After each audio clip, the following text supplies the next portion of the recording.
চকরিয়া হিন্দু বৌদ্ধ খ্রিস্টান সম্প্রদায়ের সম্প্রীতির নির্বাচনী জনসভা অনুষ্ঠিত হয়েছে ৩১ জানুয়ারি ২০২৬ ইংরেজি রোজ শনিবার বিকেল ৩টার সময় হিন্দু বৌদ্ধ খ্রিস্টান সম্প্রদায়ের সম্প্রীতি চকরিয়া হিন্দু বৌদ্ধ খ্রিস্টান সম্প্রদায়ের সম্প্রীতি নির্বাচনী জনসভা অনুষ্ঠিত ৩১ জানুয়ারি ২০২৬ ইংরেজি রোজ শনিবার বিকাল ৩টার সময় হিন্দু বৌদ্ধ খ্রিস্টান সম্প্রদায়ের সম্প্রীতি ও সৌহার্দ্য বজায় রেখে আসন্ন জাতীয় সংসদ নির্বাচন সামনে রেখে চকরিয়া পৌরসভা বড়ামহুরী এলাকায় এক নির্বাচনী জনসভা ও সমাবেশ অনুষ্ঠিত হয়েছে। সমাবেশে প্রধান অতিথির বক্তব্য রাখেন জাতীয়তাবাদী দল বিএনপির কেন্দ্রীয় স্থায়ী কমিটির সদস্য, চকরিয়া পেকুয়া সংসদ নির্বাচনের প্রার্থী অন্যতম নেতা সালাউদ্দিন আহমদ।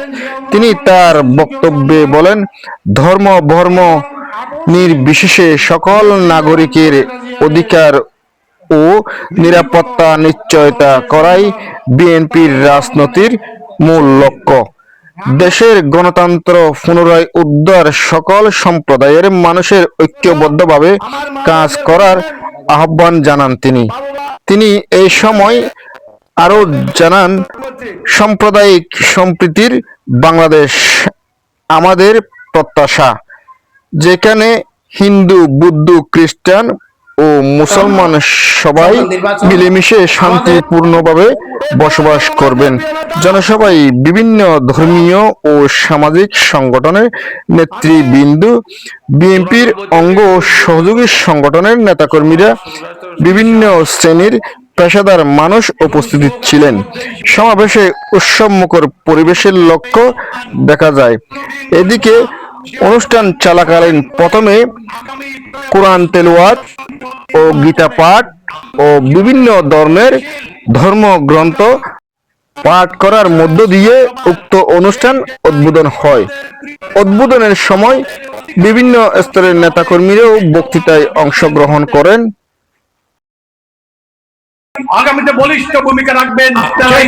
আমাদের কর্মসূচি আছে কিরকম, যেমন আমরা বলেছি ইমাম মুয়াজ্জিন খতিবদের জন্য আমরা রাষ্ট্রীয় ভাতা প্রদান করব। একইভাবে আমরা বলেছি অন্য সকল ধর্মাবলম্বীদের উপাসনালয়ে যারা কর্তা আছেন তাদেরকেও আমরা রাষ্ট্রীয় ভাতা এবং সম্মানে আমরা ভূষিত করব। নীতি সমান। সমস্ত মা বোনদের উদ্দেশ্যে বলছি, এই দেশে নারী শিক্ষা উন্নয়নের জন্য দেশনেত্রী বেগম খালেদা জিয়া অবৈতনিক শিক্ষা ব্যবস্থা চালু করেছিলেন। বহাল আছে মাধ্যমিক উচ্চ মাধ্যমিক পর্যন্ত। তাদেরকে বৃত্তি স্টাইপেন্ড সবকিছু দেয়া হয়। আমাদের মা বোনদের অগ্রগতি হয়েছে, উন্নয়ন হয়েছে, শিক্ষিত হয়েছে, তারা দেশের সম্পদ হয়েছে। এটা আমাদের নীতি এবং ইতিহাস। এই দেশে আমরা আইনের শাসন কায়েম করেছিলাম। আমরা